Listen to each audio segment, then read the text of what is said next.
morning. My name's Jonathan Norman from the Major Projects Knowledge Hub, and this morning I'm interviewing Laura Geddes-Brock, who is Head of Rail Benefits for the Rail Portfolio Office of the Department of Transport. Laura. That's right. Good morning. Good morning, thank you for having me.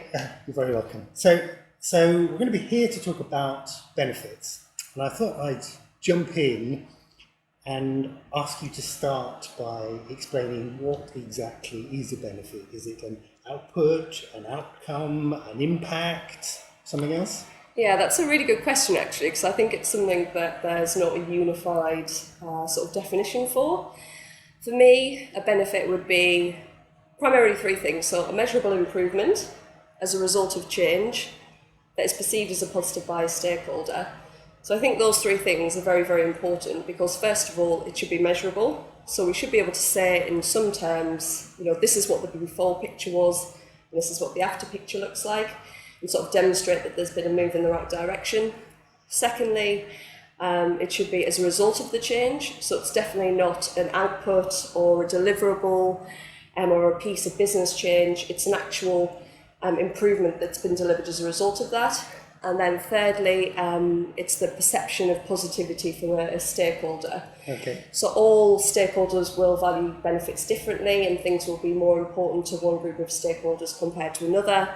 So the measurable improvement should be that somebody holds that benefit dear and says, yes, I would like to see that improvement happening. Okay, so there's an element of perception there because you talk about a sense of positivity from the stakeholders. So some stakeholders might be positive, others might be less so. Absolutely, yes. So a good example is I used to work in transport, and actually I do still work in transport. And how we use the roads, one modal group such as taxi drivers might perceive things very differently to cyclists, for example, or a private car user might perceive things very differently to a bus driver and bus users. So trying to get that delicate balance of all of their wants and needs means that inevitably some people perceive things as benefits, others might view them as disbenefits. Some people might see certain benefits as sort of the real key important stuff, and some people might say, well, that'd be nice to have, but it's not what's really valuable to me. So the real important thing in benefits identification is that you're thinking about your stakeholder groups and how they're going to perceive the change and how they're going to perceive the improvements as well. Okay, and can money or savings, can that be a benefit? Well, having worked on quite a few transformation programs, I'd say they probably can be. Right. I think it depends on what the objectives are of your project or program. I think what's really key when you're looking at financial savings is that you're identifying the impact that those savings can have on the workforce or the outputs that you're delivering. So, for example, estate rationalisation, that might mean that you're saving a lot of money on the footprint of the buildings that you have, but there's going to be a cost involved there from moving people from one building to another. There might be a bit of disruption in terms of outputs and activities as you go through that transition as well. And then you've got to think of the impact that's going to have on the staff. Is it going to affect their morale? Could there be sort of negative consequences such as increased sickness and absenteeism? So I think when you're looking at savings, they can be benefits, but you really have to think about what other benefits and disbenefits are associated with that change as well. Okay. So that you can ensure that if you are saving money, you're either delivering the same or more for less. Okay, so it's effectively what the money enables you to do perhaps is the benefit rather than just a pile of cash. Yes, I would think so. And where that money is going to go, I suppose, well, as a result of it. Yeah, exactly. You talked about the kind of perception of benefits versus disbenefits amongst different stakeholders for a single project. What kind of role is there for non-financial benefits? And how do we agree how to measure something that is non-financial? Yes, exactly. I think non-financial benefits are hugely important. Working in government, we're primarily there to improve services to the public or make sure that our own services are running efficiently and effectively. Usually working on infrastructure projects, you're spending a lot of money to deliver, it could be a new building or a new crossing or a new tunnel, for example. And they aren't necessarily going to deliver financial benefits. They're going to deliver improvements to the public through journey time savings or increased accessibility to new areas.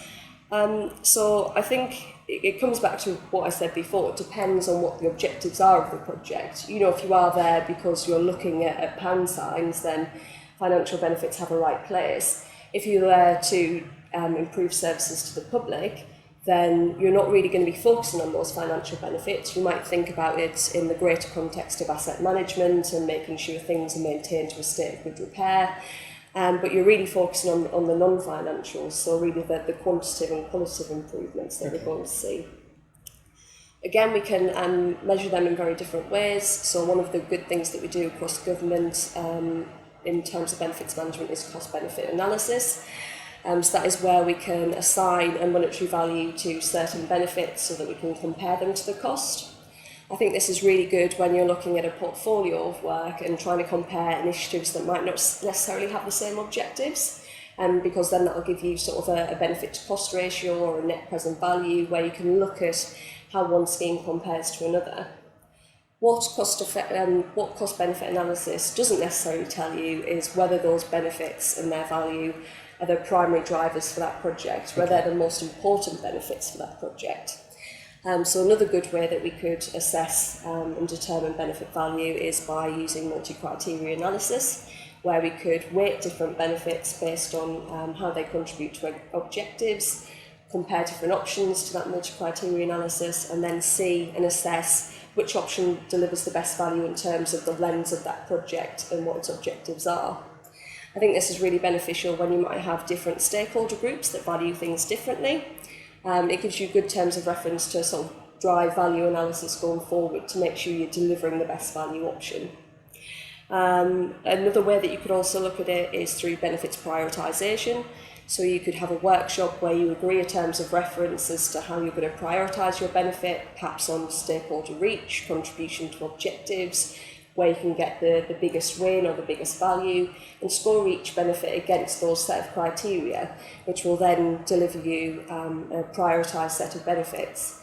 I think what really puts projects off benefits management is they'll often identify benefits and have a long list of 20 to 30 benefits, and they think, goodness me, how am I going to manage and measure all of these? Whereas actually prioritising your benefits is a very mature and sophisticated thing to do, whereby you're saying, to sort of define the success of my project, we're really happy to prioritise these 10 benefits because they're what's most important to us. We're going to put all of our efforts into managing and monitoring these to make sure we're delivering the best value from our project. Yeah, excellent. And I'm guessing, really, although you'd encourage people to think about benefits and to focus on benefits, it's not simply a case of amassing massive numbers of benefits. There's got to be some causal relationship between the project and the benefits. And I'm thinking of past government programs where there's been a temptation perhaps to overload the benefits unrealistically. Yes, I think that's definitely the case. I think we are becoming more mature and moving away from that slightly. But yes, often in business cases you can get sort of the overpromise of benefits, and I think that's where we need to be more mature in our benefits management approach and sort of say, well, that's great that these are all the potential benefits, but what really demonstrates that your project's been a success? What are the sort of the key top 5, for example, benefits that would really say this project has done and achieved what it set out to? Yes. Phil Driver, who's an author who's written on benefits, he talks about things called orphan benefits, and I think that's a very powerful concept that sometimes your project may generate things that have the potential to be benefits, but if there's nobody to actually benefit from that thing, it is essentially an orphan. It could be useful, but if nobody's going to actually benefit from that benefit, it's really not something you should be claiming. Yes, exactly, and I think it comes back to the initial point around stakeholder perception. Who actually wants this? And I think that's where something like benefits mapping comes in really useful as well, because you can clearly see the line of sight between the objectives, the benefits, the enabling changes and the enablers, and how they flow between one and the other. And then you can sort of see, well, if nobody wants that benefit, do we actually have to deliver that bit of scope? Or if that bit of scope isn't delivering any benefit, what's the reason there? Why do we have to do this? Yes. One of the interesting things about benefits is the question of time and when a benefit actually accrues or is realised. I know now that in programs certainly, and in some projects, there's a desire to deliver benefits during the course of the project. But the reality is most of the benefits won't be realised until after the project is delivered.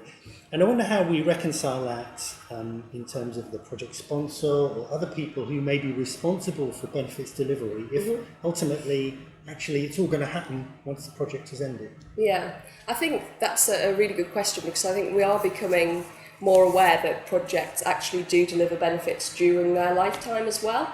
And especially in the construction space, we're looking at, apprenticeships, driving value out of delivery as well.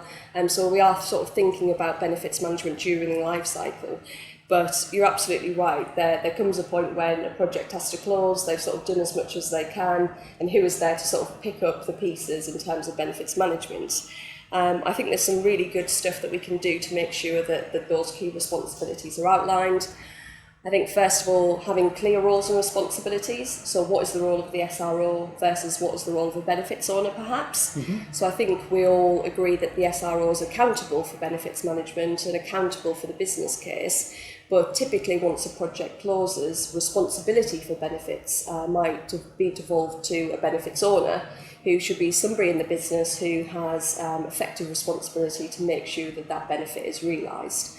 So I think making sure that benefits owners are identified, that they've signed up to the benefits that are assigned to them, and they know exactly when that responsibility picks up, and they should be reporting and realising those benefits is a very key concept.